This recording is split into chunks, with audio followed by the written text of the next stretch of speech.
worth of aid for Gaza. Joining us live now on this Monday morning is the Assistant Foreign Minister, Matt Thistlethwaite, and the Liberal Senator, Maria Kovacic. Good morning to you both. Matt, we'll start off with you there with this money that's been given by your boss. Who's it going to?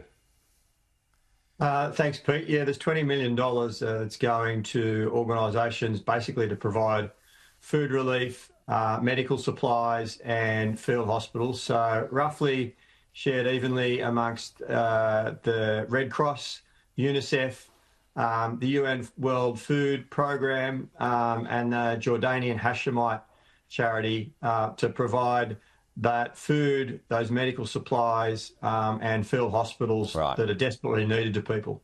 So is UNRWA amongst that as well?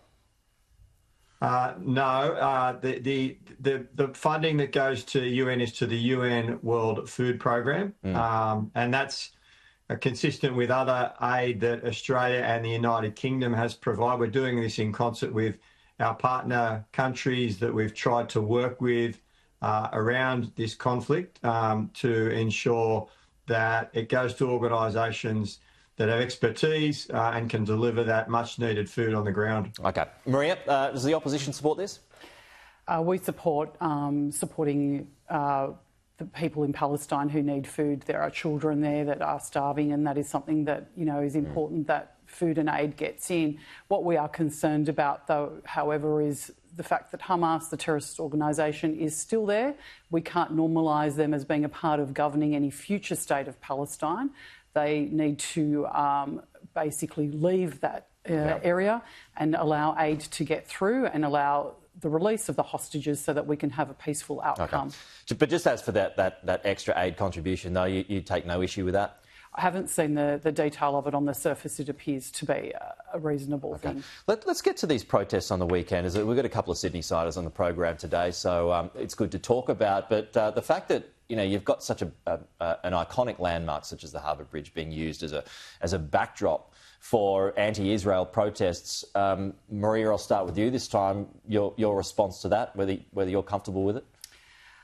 I don't think it's okay for us to close down a piece of critical infrastructure in our city for a protest. I think everybody does have the right to peaceful protest in our country. That's part of our democracy here.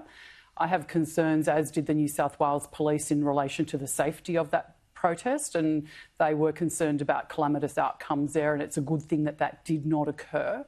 But again, we need to look at the reality of what is transpiring in Gaza, and as I've just noticed, there is a terrorist regime, Hamas, a terrorist organisation that is controlling Gaza. They too are involved in blocking aid into Gaza. They trade in human suffering, they trade in human misery. And we've also seen the very disturbing video this morning of the Israeli hostage digging his own grave. I think that is something we need to focus on in particular as to who we are dealing with here. This is the reality of the circumstances. And when you see that image, Matt, and it is disturbing, of the Israeli hostage who's according to the video, digging his own grave. I mean, when you see that, do you feel like you and the Prime Minister are justified in not declaring a state of Palestine yet? It's sickening and it's shocking, and I think that that's the reason why we haven't declared a Palestinian statehood, because we believe that Hamas cannot be involved at all in the management of a Palestinian state. This is a terrorist organisation, and that showed through in that sickening video that was posted on the weekend, and that's why we've said that Hamas cannot be involved. We certainly want to see two states existing side by side in peace, but if you're going to get a lasting peace, you can't have an organisation like that involved. So just your response to this protest in Sydney on the weekend, Matt. I mean, Israel's foreign minister has given that a crack this morning, highlighting an image of Iran's supreme leader that was held aloft in the crowd. Is a phone call between Anthony Albanese and Benjamin Netanyahu being pursued, and how does that protest help? A phone call is being pursued. I don't believe that people should have been displaying photos of the Ayatollah Khomeini. I think that that's provocative.